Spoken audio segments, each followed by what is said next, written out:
Nadie podrá imaginar cómo eran aquellos combates parciales. Mientras desde las ventanas y desde la calle se les hacía fuego, los manolos los atacaban navaja en mano y las mujeres clavaban sus dedos en la cabeza del caballo o saltaban, asiendo por los brazos al jinete. Este recibía auxilio. Del instante acudían 2, 3, 10, 20 que eran atacados de la misma manera. Y se formaba una confusión, una mezcolanza horrible y sangrienta que no se puede pintar.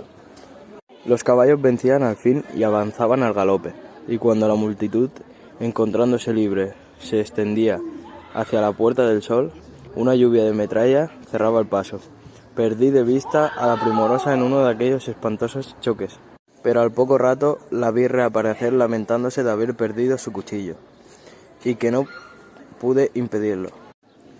Quedé desarmado, en el mismo momento en que un fuerte embestido de Francia nos hizo recular en el accés de San Felipe Real. El anciano noble fue herido junto a mí. Quise sostenerlo, pero deslizando de mis manos cayó exclamando: ¡Muere Nápoles! ¡Viva España!